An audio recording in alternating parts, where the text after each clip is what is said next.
The sustained barrage of animosity toward Meghan Markle is not because she's a bad person. Time and again, her friends and colleagues come out on social media and assure us she's compassionate, capable, and honest. No one who knows her personally seems to have a bad word to say about her, except, it seems, the palace, through and in collusion with the British media. The royals are a codification of British culture, so something big and structural is going on here. Meghan isn't just an American actress who teamed up with the second in line, always the axis of vulnerability for a monarchy, to rock the boat.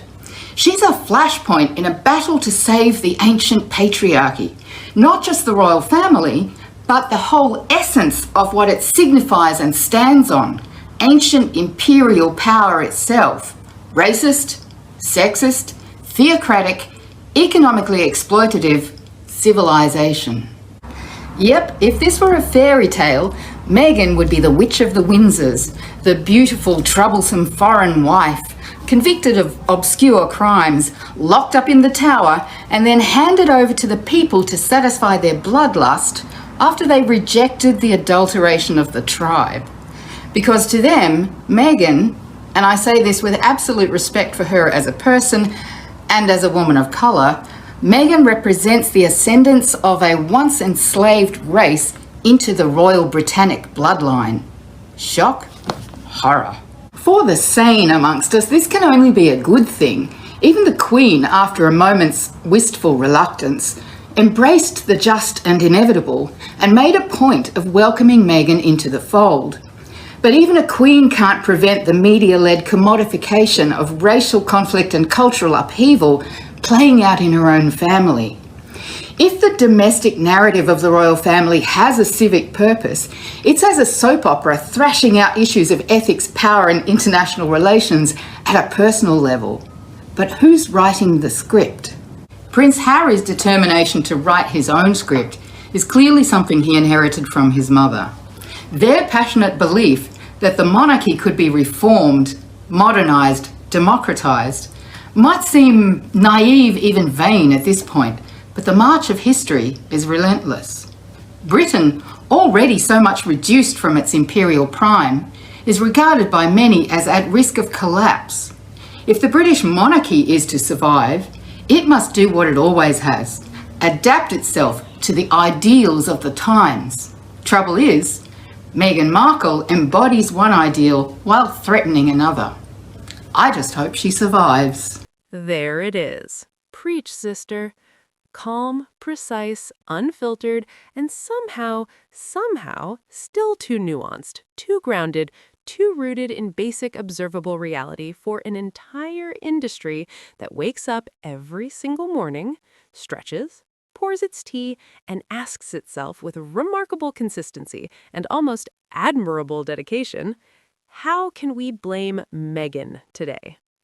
And before we go any further, correction, Meghan, Duchess of Sussex, because apparently even the basic courtesy of acknowledging an earned title is too much respect for certain corners of the British media landscape to extend without their eye twitching.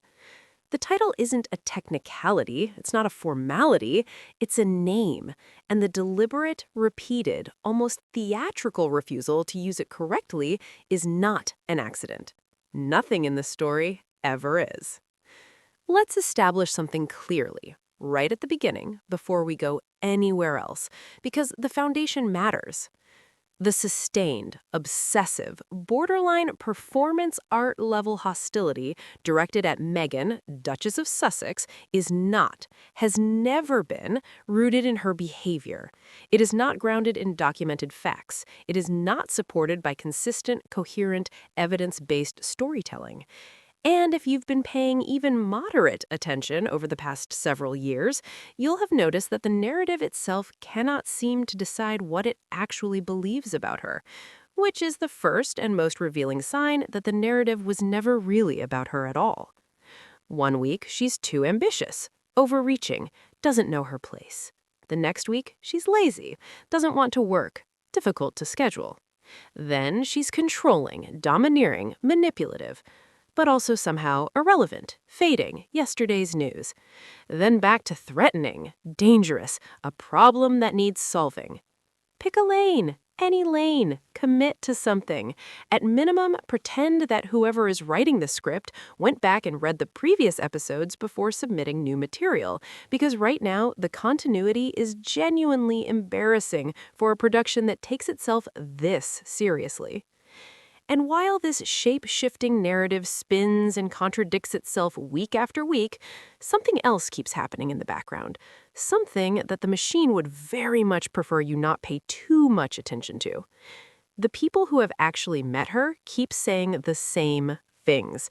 Not variations, not, "she was fine, I suppose," not carefully qualified statements hedged with professional diplomacy. The same things, repeatedly, across different contexts, different countries, different industries, different years. She's kind, she's professional, she's genuinely engaged, she does her homework, she shows up prepared, she treats people with dignity regardless of their position or status. These are not the words of a PR team constructing an image. These are the words of real people with names and faces and professional reputations they've spent years building, people who have nothing to gain from flattery and a great deal to lose from inaccuracy. And yet, we are asked, seriously, with a straight face, to discard all of that in favor of a rotating cast of anonymous sources, unnamed insiders, and career outrage merchants whose relationship to the truth is, at best, loosely consultative. Right. That makes complete sense. And I have a palace in the English countryside I'd like to sell you. Here's the thing that makes this entire situation so much more layered than a simple media pile-on, and why conversations like the one we just watched matter far beyond the specific details of any single headline or segment. Meghan, Duchess of Sussex, didn't just marry a man. She didn't just join a family, navigate a new country, learn new customs, and try to build a life in an unfamiliar environment, which, by the way, would be a significant undertaking for anyone, under any circumstances, without cameras, and without the weight of centuries of institutional expectation pressing down from every direction. She walked into a system. And not just any system, one of the most carefully managed, symbolically loaded, image-obsessed, tradition-fortified institutions on the planet. The British monarchy is not a family with a complicated public profile. It is a living, functioning symbol of history, of continuity, of a very specific idea of what Britain is and what it represents. Every photograph is managed. Every appearance is calculated, every word is measured, every smile, every curtsy, every wave from a palace balcony is part of a meticulously maintained performance that has been running essentially uninterrupted for centuries. And then Meghan arrived. An American woman, a biracial woman, a self-made professional with her own career, her own identity, her own platform, her own voice, and her own deep-rooted sense of who she was before any of this began. A woman who had built something independently, who had opinions she had expressed publicly, who had causes she cared about visibly, and who brought to the institution an energy that the institution had not specifically requested and was not, it turned out, entirely prepared to accommodate. You could practically hear the record scratch echoing across 400 years of carefully preserved silence. Because here's the thing that gets said quietly in certain conversations, but rarely loud enough, clearly enough, or directly enough in the spaces where it most needs to be said. Meghan didn't break the system. She exposed it. The moment she stepped into that space, fully, genuinely, as herself, the invisible architecture became visible. The unspoken rules suddenly had a spotlight on them. The expectations that had always existed but had never needed to be articulated because previous occupants had simply absorbed and performed them without question, those expectations suddenly had to reckon with someone who hadn't grown up internalizing them, hadn't been trained from childhood to perform them instinctively, and hadn't arrived with the understanding that invisibility was the price of belonging. Smile, but not with too much personality. Speak, but not about anything that actually matters to you. Work, but within the approved parameters. Exist, but not in a way that overshadows the institution itself. Be present, but be quiet about what you see. And when she couldn't or wouldn't fit neatly into that box, when the box turned out to be both too small and too specifically shaped for a person who came with her own dimensions, the machine did what machines do when they encounter something that doesn't fit. It pushed back. Enter the British media, loyal to a narrative, relentless in its application, and apparently fueled by an energy source that renewable science has yet to fully identify. Day after day, headline after headline, segment after segment, they constructed a version of Meghan, Duchess of Sussex, that bore less and less resemblance to a real human being and more to a carefully designed antagonist in a long-running drama series. One that needed a villain, had cast the role before auditions even opened, and wasn't about to let inconvenient things like evidence or testimony rewrite the script. Because that's what this is when you look at it honestly and without the emotional charge that years of conditioning have attached to her name. It's a narrative. It's a story being told with enough repetition, enough confidence, and enough institutional amplification that people gradually stop remembering that someone chose to tell it this way, that alternatives existed, that the same facts could have been framed completely differently and produced a completely different public understanding. Stories aren't neutral. They never are. Every story has a teller, and every teller has a perspective, and every perspective has interests behind it, conscious or unconscious, financial or cultural, personal or institutional. The question worth asking, always, is not just what is being said, but who benefits from it being said this way. And that question, when applied to the media coverage of Meghan, Duchess of Sussex, produces answers that make a lot of powerful people very uncomfortable. Let's talk about what Philosofishtv identified in that clip, because it wasn't just commentary, it was diagnosis. The observation that Meghan embodies one ideal while threatening another cuts directly to the core of what this entire cultural moment is actually about, underneath all the noise and the headlines and the manufactured outrage. She embodies progress, representation, the expansion of who gets to occupy spaces of power and visibility, the idea that institutions should grow to reflect the world they exist within, rather than demanding the world shrink itself to fit the institution's image of itself. And she threatens preservation, the carefully maintained idea that certain spaces, certain symbols, certain images of identity and belonging are fixed, are supposed to be fixed, and that any disruption to that fixedness is not evolution, but transgression. That's not a small tension. That's not a tabloid dispute or a family disagreement or a personality clash between in-laws, though it's been dressed up as all of those things at various points when the more honest framing became too uncomfortable to sustain. That's a civilizational argument about what institutions are for, about whether they exist to serve the societies they're embedded in and therefore must evolve as those societies evolve, or whether they exist as monuments to a particular moment in history, preserved in amber, protected from the contaminating influence of change. That argument predates Meghan. It will outlast her, but her presence made it impossible to continue having quietly, internally, behind closed doors where it had always been safely contained. She brought it into the open, not intentionally, not as a strategic disruption, simply by existing as who she was in a space that had very specific ideas about what existing there should look like. And now let's get to the part that some people will want to skip over, will want to qualify, will want to surround with so many caveats and disclaimers that the point gets lost in the cushioning. Race is part of this conversation. It has always been part of this conversation. Not as the only part, not as an explanation for every specific incident or headline or negative story. Human motivations are rarely that clean or that singular, but as a thread. A persistent, documented, visible thread running through the pattern of coverage in a way that becomes impossible to explain away once you actually look at it. The British monarchy is one of the most powerful symbols of a particular racial and cultural identity that the modern world contains. Its imagery, its history, its iconography, its very concept of legitimacy is tied to a very specific idea of what Britain is and always has been. And that idea has not, historically, been capacious. It has not been welcoming of complexity. It has not made room easily or willingly for the kind of representation that Meghan's presence inevitably introduced.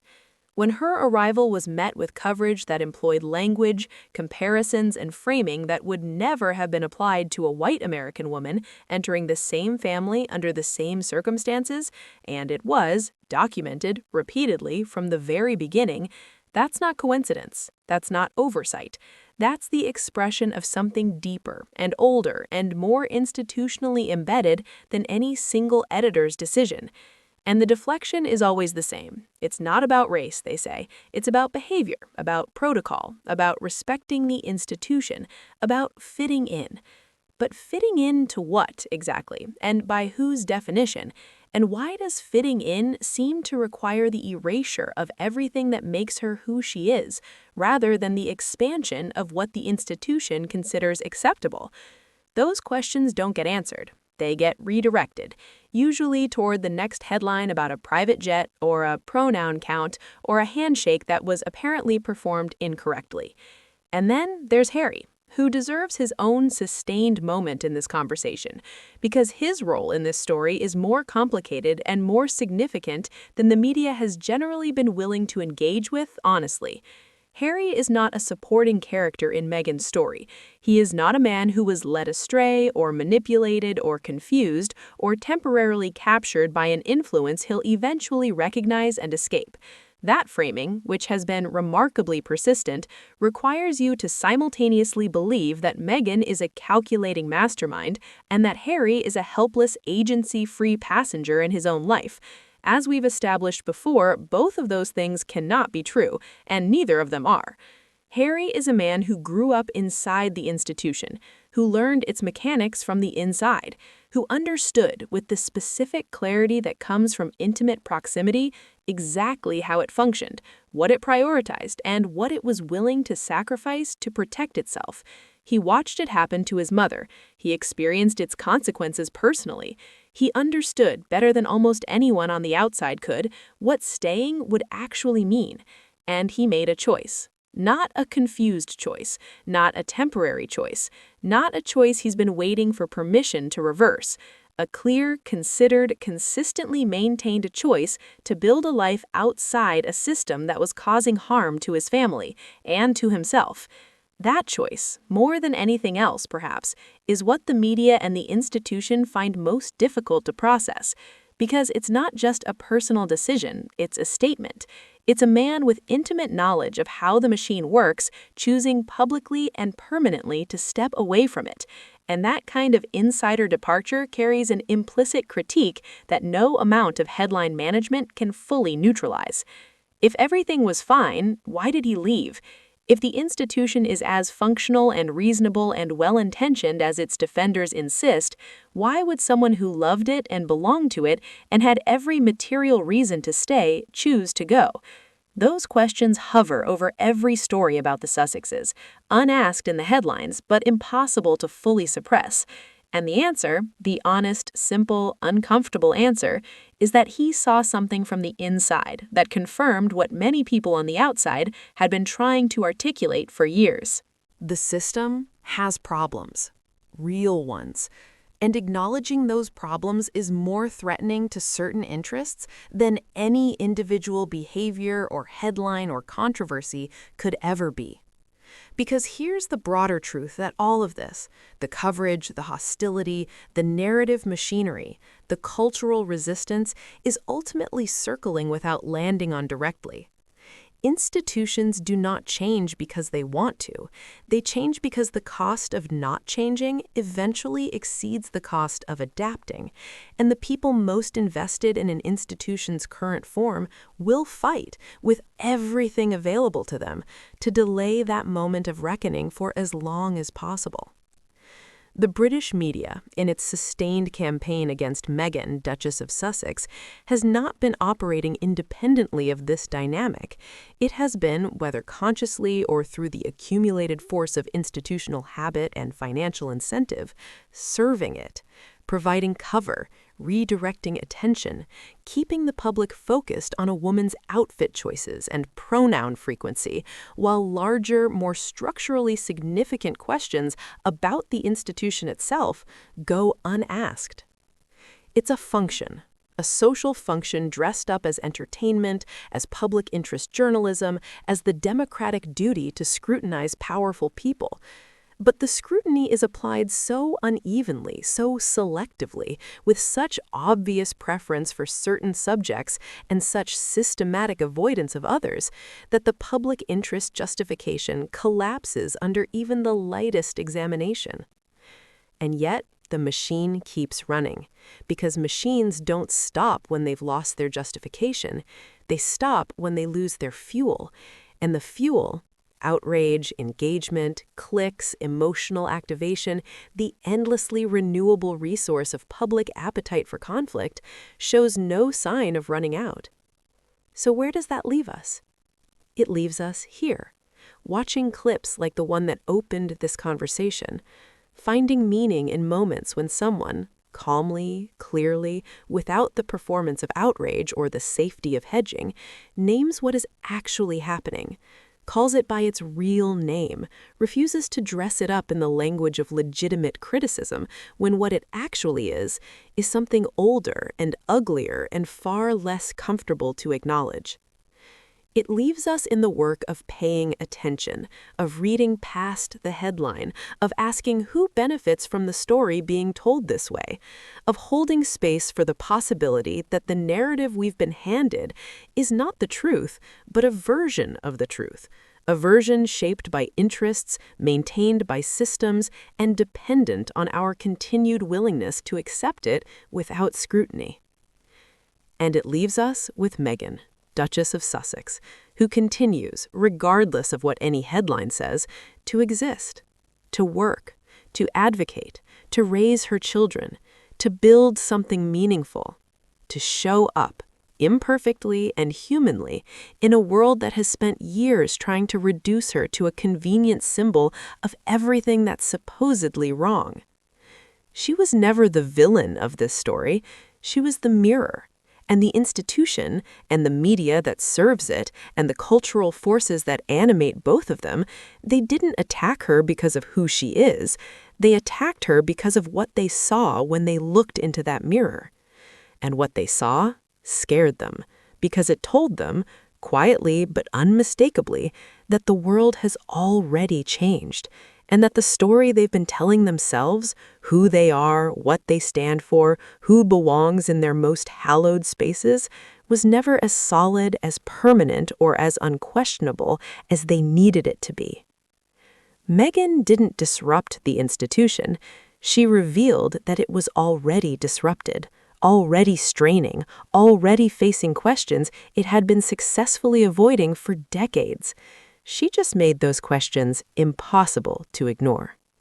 And for that, for the simple, radical, entirely human act of existing fully in a space that wasn't designed for her, she has been subjected to one of the most sustained, coordinated, and revealing campaigns of media hostility in modern British history. History will have something to say about that. It always does, and it rarely says it kindly about the people who chose narrative over truth, preservation over justice, and the comfort of the familiar over the honesty of the mirror. Until that moment of historical reckoning arrives, and it will, the machine keeps running. The headlines keep coming, and Meghan, Duchess of Sussex, remains exactly what she has always been. Not the disruption they invented, but the truth they couldn't contain. Thank you for watching, and I will see you in the next video. Happy weekend, family!